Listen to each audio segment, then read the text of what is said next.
नमस्कार दोस्तों। आज का दिन, आज 14 अगस्त है। एक तरफ तो सबसे बड़ा दुख है कि आज ही के दिन भारत माता का आखिरी टुकड़ा किया गया था, परंतु आज एक तरफ कल के दिन अगर हम आज़ादी का जश्न मनाते हैं तो आज के दिन को भी हमें भूलना नहीं चाहिए, क्योंकि आज ही के दिन है जब जिन्ना के इशारों पर 21 लाख सरकारी रिकॉर्ड के हिसाब से 21 लाख हिंदुओं को पंजाब और बंगाल में कटवाया गया था और उस समय गांधी जी मौन रहे थे। ये हमें भी ये समझ में नहीं आता है कि गांधी जी को कौन सा अधिवेशन में और कौन सा संशोधन के द्वारा राष्ट्रपिता बना दिया गया। इसका आज तक मैं खोजा कि राष्ट्रपिता इन्हें कब बनाया गया और कब इन्हें सरकार पूरे देश का पिता बना दिया गया, ये पता नहीं चल पाया है। परंतु मैं आज एक ही सवाल करता हूं कि क्या गांधी जी कितने अनशन और कितने ही धरना प्रदर्शन के द्वारा कई मामलों को सुलझाए, तो क्या जिन्ना के जिद के आगे वो हार क्यों गए? जिन्ना के जिद के आगे भी वो अनशन रखते, मौन व्रत रखते, भूख हड़ताल करते, तब मैं मान लेता, परंतु वो खामोश रहे और जिन्ना के इशारों पर वहां पर एकाएक 12 बजे दिन में वहां के मस्जिदों से सभी निकले और उसे विशेष समुदाय के रूप में कहा जाता है। मैं भी उनका नाम नहीं लूंगा। विशेष समुदाय निकले और हिंदुओं को काट दिए। कहीं पर रिक्शों पर भी लाश बिखरे हुए थे तो कहीं पेड़ों पर लटके हुए थे। मुझे यह नहीं समझ में आ रहा है कि उस समय हमारे बापू क्यों हार गए और उन्हीं के चलते 3 दिन के बाद भारत को अलग और टुकड़ा कर दिया गया। इस भारत मां के एक आंचल का टुकड़ा पाकिस्तान के रूप में, जो मुस्लिम बाहुल क्षेत्र के रूप में धर्म विशेष पर अलग किया गया। और एक बात यह भी है कि हमारे संविधान, जो हमारे देश के संविधान हैं, मैं उनका बहुत ही रिस्पेक्ट करता हूं, परंतु मेरे मन में कई सवालात अभी भी खड़े हैं। मुझे अभी उस समय का डॉक्यूमेंट से यह पता चलता है कि हमारे संविधान, जो इंग्लैंड का संविधान है, वो पूरी तरह से हमें परोस दिया गया। 89% संविधान का धारा और जितने भी कानून हैं सब 1935 के संविधान से लिए गए हैं, परंतु उस संविधान में कोई भी बदलाव करने की बात नहीं थी। उसमें प्रथम पेज में ही, संविधान का प्रथम पेज में ही लिखा हुआ था कि इसमें जो लिखी गई बात है वह पूर्णतः सत्य है और इसमें कोई परिवर्तन नहीं हो सकता है। परंतु हमारा देश में जब कांग्रेस की सरकार थी तब 1976 ईस्वी में एक संशोधन के द्वारा हमारे देश के संविधान में धर्मनिरपेक्ष शब्द जोड़ दिया गया और धर्मनिरपेक्ष शब्द सेक्युलर शब्द जोड़ा गया।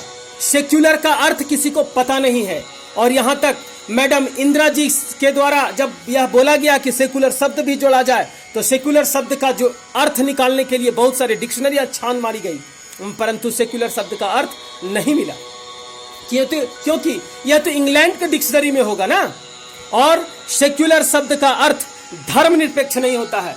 मैं आप लोग को बता दूं, जहां तक मुझे जानकारी प्राप्त हुई है, सेक्युलर शब्द का अर्थ पंथ निरपेक्ष हो सकता है परंतु धर्म निरपेक्ष नहीं हो सकता है। धर्म का अर्थ ही यहां पर गलत तरीके से बताया जाता है। धर्म का अर्थ होता है कि हम जिस कर्तव्य को करते हैं, यहां पर हर व्यक्ति का धर्म अलग अलग होता है। एक शिक्षक का धर्म क्या होता है? एक शिक्षक का धर्म बच्चों को पढ़ाना होता है। एक जज का धर्म क्या होता है? एक जज का धर्म होता है दोनों पक्षों के बातों को सुन करके सही फैसला लेना होता है। एक पिता का धर्म क्या होता है? एक पुत्र का धर्म क्या होता है? यहां पर धर्म विशेष बात आती है तो धर्म शब्द का यहां पर अलग अलग हो जाता है। परंतु यहां पर सेक्युलर को पंथ निरपेक्ष ना कह करके धर्म निरपेक्ष बोला गया है, जबकि यह गलत है। और यहां पर अगर देखा जाए भारत में तो भारत में धर्म तो एक ही है जो आदि अनादि काल से चलता आ रहा है, और वो है सनातन धर्म, जिसका अनादि काल तक चलते रहेगा। और कर्तव्य समान होने के कारण यहां पर बोला गया, एक कंफ्यूजन पैदा कर दिया गया, सर्वधर्म समान। अरे भैया, सर्वधर्म समान हो सकता है क्योंकि सबका कर्तव्य एक ही होता है, सभी पुत्रों का कर्तव्य एक ही होता है, सभी शिक्षकों का कर्तव्य एक ही होता है, और सभी पिता का कर्तव्य एक ही होता है। सर्वधर्म समान हो सकता है, परंतु सब सर्व पंथ समान नहीं हो सकता है। परंतु हम लोगों के संविधान में यह जोड़ा गया, धर्मनिरपेक्ष भारत। और भी कई सवाल हैं। और भारत इस दिन 15 अगस्त के दिन आजाद नहीं हुआ था, केवल और केवल पावर का हस्तांतरण किया गया था। कौन सा, किसी भी डॉक्यूमेंट्स में, क्या सरकारी डॉक्यूमेंट्स में लिखा हुआ है कि 15 अगस्त को भारत आजाद किया गया था? नहीं किया गया, ऐसा नहीं था कहीं पर भी। यहां पर 15 अगस्त के दिन केवल और केवल पावर का हस्तांतरण किया गया था, और उस दिन 14 मेंबरों में एक भी वोट नहीं लाने वाले व्यक्ति पंडित जवाहरलाल नेहरू। हमें यह भी पता नहीं चलता जवाहरलाल नेहरू के नाम के आगे पंडित कब लग गया, इसका भी कोई इतिहास आज तक पता नहीं चल पाया है। और उस समय गांधी जी ने अपने ही मन मुताबिक अपने पावर का गलत इस्तेमाल करते हुए सरदार वल्लभ भाई पटेल को हटा करके पंडित जवाहरलाल नेहरू को अपने जिद के बदौलत भारत का प्रथम प्रधानमंत्री बनाया गया। और कांग्रेस जब भारत के आजाद के लिए बना था, तो हमें यह समझ में नहीं आता है कि क्या एक अंग्रेज अपने ही अंग्रेजियत से विद्रोह करके एक संस्था बनाया। A.O. ह्यूम जो कांग्रेस का संस्थापक है, वो भारत के खिलाफ लड़ने के लिए बनाया? नहीं, ऐसा नहीं था। इसका इतिहास कुछ और है। दूसरा और तीसरा सबसे महत्वपूर्ण सवाल जो हमें राष्ट्रगान के रूप में परोसा गया, ये राष्ट्रगान क्या है? ये राष्ट्रगान जन गण मन अधिनायक जय हे भारत भाग्य विधाता। मालूम है, सभी को पता है कि यह राष्ट्रगान का लेखक रविंद्रनाथ टैगोर रहे हैं। परंतु क्या यह गीत पूर्ण है? क्या यह पूरा गीत हम लोग के सामने रखा गया है? क्या सभी को बताया गया है पूरा गीत क्या है, और या इसका निर्माण कब किया और क्यों किया गया? इसका भी इतिहास आप लोग एक बार जरूर देखें।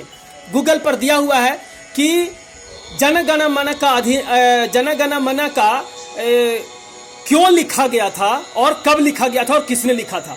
रविंद्रनाथ टैगोर ने जनगण मन अंग्रेजों की गुलामियत को दिखाने के लिए लिखा था। जॉर्ज पंचम 1911 में जब आए थे भारत के कलकत्ता के कांग्रेस के अधिवेशन में, तो उनके स्वागत में यह गीत गाया गया था। इसका अर्थ आप निकाल करके देखिए, जनगण मन का अधिनायक जय है का अर्थ क्या होता है। जनगण मन मतलब भारत के जितने भी जन हैं, जितने भी गण हैं, उनके मन के अधिनायक हो तुम। जॉर्ज पंचम को यह बात बोला गया है। और भी तो और, भारत भाग्य विधाता बोला गया है ये जॉर्ज पंचम को। क्या ये सत्य है? एक अंग्रेज हमारे भारत का भाग्य विधाता हो सकता है? और इतना ही नहीं दोस्तों, इसमें कई कहानियां और अभी छुपी हुई हैं जिसे मैं कम समय में पूर्णतः नहीं बोल सकता हूं। परंतु मुख्य बात यह है, उसी के गीत से खुश होकर के गांधी जी के सिफारिश के द्वारा रविंद्रनाथ टैगोर को नाइटहुड का खिताब दिया गया था। और रविंद्रनाथ टैगोर ने जब टैगोर को यह बात पता चला कि गांधी जी के सिफारिश पर यह अवार्ड हमें मिला है, तो मालूम है क्या बोले थे रविंद्रनाथ टैगोर? रविंद्रनाथ टैगोर बोले थे कि गांधी जी महात्मा है। और इसीलिए हमें इतिहास में बोला गया कि पहली बार बताया गया है कि पहली बार महात्मा शब्द का प्रयोग गांधी जी ने किया था। आप इस गीत को गाने के पहले एक बार इसका अनुवाद जरूर पूछें। अगर बच्चे इस वीडियो को देख रहे हैं तो अपने शिक्षक से पूछें कि इसका अनुवाद क्या है, इसका अर्थ क्या है। और अगर कोई बड़े देख रहे हैं तो आज तक इस अनुवाद को अगर आपने नहीं देखा है तो बढ़िया से इस अनुवाद को, इस जनगण मन अधिनायक जय हे का अनुवाद को बढ़िया से देखें। उस समय भी एक और गीत चली थी, बंकिम चंद्र चटर्जी का लिखा हुआ गीत वंदे मातरम। इस गीत को गाने से इनकलाब का जहन अपने मन में आता है और देशभक्ति की भावना जागती है। परंतु इस गीत को पंडित जवाहरलाल नेहरू ने अपने नीति के कारण, अपने कूटनीति के कारण और अपने जिद के कारण इसे भी हमारे भारत का राष्ट्रीय गीत नहीं रहने दिया। बोल दिए वो सीधा कि यह गीत संस्कृत में है और यह सबको समझ में नहीं आती है। वाह भैया, अभी यह गीत आपको समझ में नहीं आ रही है, परंतु जब भी क्रांतिकारी देश के लिए आगे बढ़ते थे तो वंदे मातरम का गीत गाते थे, जन गण मन का गीत नहीं गाते थे। और आज यही गीत आई लोगों को समझ में नहीं आ रही है, जिस गीत के कारण हमें आजादी मिली, जिस गीत से लोगों में जोश और खरोश आता था। आप भी एक बार गा करके देखिए वंदे मातरम का गीत। हाँ, इसे याद करना अति आवश्यक है, क्योंकि बहुत से पत्रकार लोग, ये बात सामने आई थी कुछ दिन के पहले कि बहुत से पत्रकार लोग बोलते हैं कि भैया कौन सा गीत होना चाहिए, तो सभी को सपोर्ट करते हैं कि वंदे मातरम का गीत होना चाहिए। तो वो तुरंत आप ही से पूछ बैठते हैं कि वंदे मातरम का गीत आपको याद है, और कुछ लोग नहीं गा पाते हैं। तो उस समय बेइज्जती महसूस होती है, और आपसे ज्यादा मुझे खास करके बेइज्जती महसूस होती है कि वंदे मातरम का गीत याद नहीं।